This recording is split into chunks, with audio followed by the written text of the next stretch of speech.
This is the JRI cartridge we're going to be installing in the front end of this bike. It is nitrogen charged. This will make a huge difference in the ride quality. You're not going to experience the extreme dive that you get with the stock suspension. The bike is going to track better, ride better, handle better. When you get this, there is basically one adjustment on there, which is the spring preload or ride height. This is already preset from the factory. You should not have to mess with it. Should you decide you want to adjust this, you can adjust for a firmer or slightly harsher type ride. You need to loosen up the set screw right there, and you can tighten this up or back it off. The vast majority of cases, you won't need to touch this. This is just where the nitrogen fill is, so you won't need to mess with this at all. Period. At 25,000 mile intervals, these should be serviced, at which point a authorized JRI suspension person can disassemble this, drain the nitrogen, drain the oil, and service this cartridge. So this trim piece here is actually plastic, so it does not require a lot of effort to remove it. You can typically grab it with your fingers and just pull off. These pieces go into these rubber grommets, so they can be a little snug at times, but be gentle. Now we're going to remove the headlight assembly. 3 bolts, 1 on each side, 1 on the top. You can remove the light and unplug it. As you can see by the green fuzzy, it's time to put a little dielectric grease and clean these terminals off. So we can now remove the speaker grills, which these just gently pull off and out. Similar setup as the headlight, comes off by hand. Got the second speaker grill. We're taking these grills off so that we can access the fairing screw right there in order to remove the outer fairing. On the inside of the fairing, you have one fastener right there. Same thing on the other side, another one up here, and then the one behind the speaker grill. So as you see, I have raised the windshield to its highest position to make it easier to access the fairing screws, which there are 4 of which right here. Easiest way to get at them is with a long ball Allen.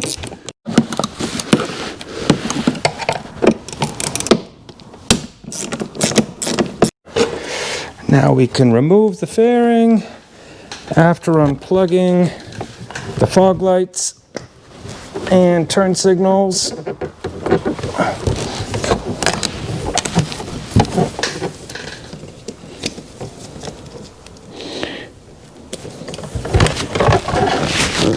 And there we go. We're gonna cut the zip ties holding the fender light wire to the brake line. We can go up and disconnect her. This is the connector for the front fender tip light. And now we can unplug that and pull the wire through. Right. So now we're going to remove the caliper covers. There are 2 acorn nuts right there, and then there is a 10mm screw in the back side of the fender. Now we can remove the cover. You can see the approximate location of the hole for the screw that comes through the back side of the fender. So now we're removing the caliper bolts. So I'm completely removing the lower bolt. I'm loosening up the top bolt, but I'm going to leave it holding the caliper in place so they don't get in the way when I remove the fender. So now, in order to remove the front fender, there are 6 bolts. 1 lower one here, and then 1 on either side of the fork leg right there. So now that I have the 6 bolts removed, we can carefully maneuver the fender. So now I'm going to hang the calipers out of the way right off of the engine guard. So I'm loosening up the axle pinch bolts, remove the front wheel. Now we need to loosen the top pinch bolts, which are up in here, the lower pinch bolts, which are on the back side of the fork, the lower triple tree, and then we can remove the tubes. Now we've loosened all 3 pinch bolts. We can now slide the fork leg out of the triple tree, like so.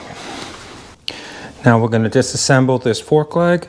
First, we're going to pry the dust seal away. Just pry around.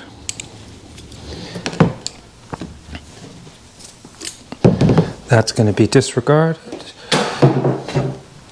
Now, there is a wire clip in place, which we're going to gently pry out.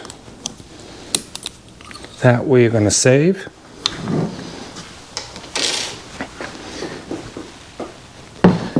Then we're going to remove the dampener screw. So now using an impact gun, we're going to remove the dampener screw.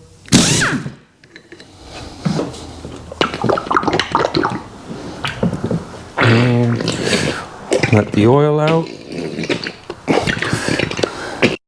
Now by taking the slider and running it down like that, we remove the fork tube from the slider.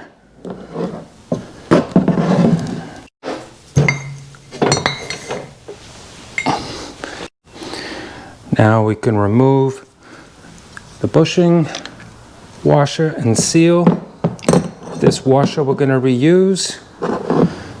The seal and the bushing are going to be replaced. Now using an impact, we can pull the top cap.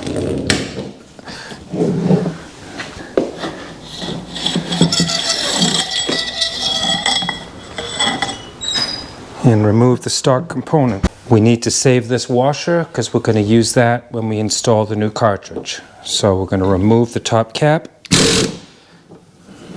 So this is the washer that we need to keep. And the rest of this is going to go bye-bye. This part, which came out of the bottom of the lower leg, is also going to be disregarded. When we do this install, we recommend replacing the fork bushings. So to do so, grab a flat blade screwdriver and pry it right off. So after cleaning all the parts that we're going to use, you want to make sure that in this top slider that the copper washer is removed, because we're going to replace that. You do not want to double them up. It will cause a leak. Now we're going to take the JRI cartridge with the top out spring that they provide. We're going to take the washer that we removed from the top of the stock suspension, and we're going to install that into the fork tube. We're going to now take the new fork tube bushing, slide that into the groove. You want to take a little bit of the oil provided and put it over the bushing. Now we can take the slider and install that onto the assembly. We're going to take a new copper crush washer, put it onto the original bolt.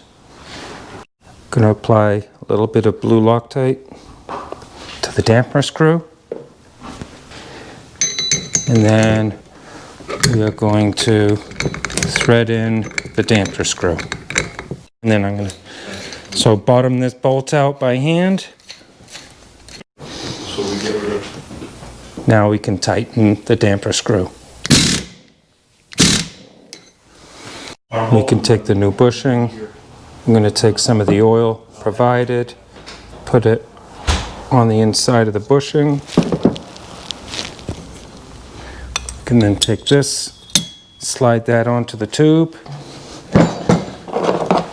Take the large washer, put that on top, and then using the seal driver,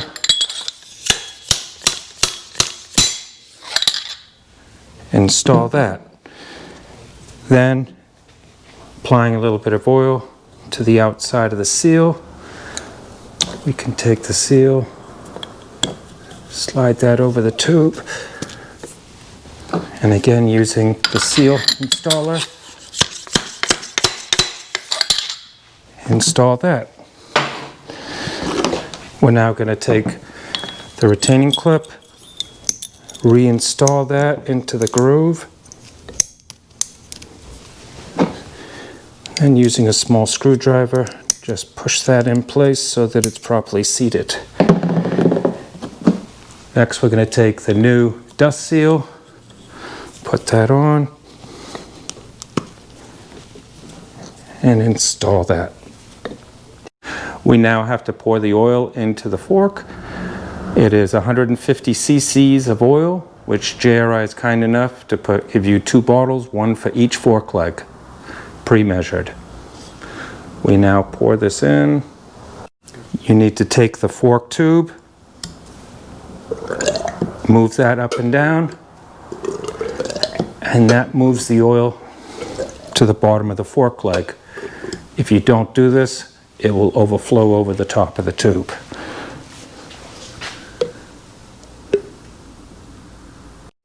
You may have to do this 3 or 4 times to get the full quantity of oil into the fork tube.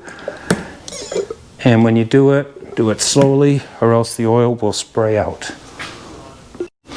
Now, after putting some oil on the O-ring for the top cap, we can now tighten up the cap. Got to push down on the cartridge. Once you get it started, you can tighten this until it bottoms. We can now torque this top nut to the torque spec of 16 foot-pounds. Now we got both fork tubes assembled. We can install them back on the bike and put it all back together.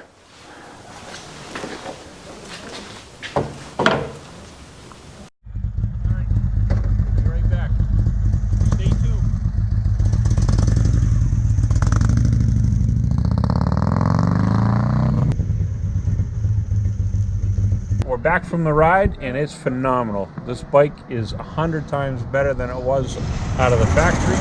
So if you're interested, this suspension is only available from Rob's Dyno Service. You can email me at rob@robsdyno.com or call us at 978-895-0441. Thank you.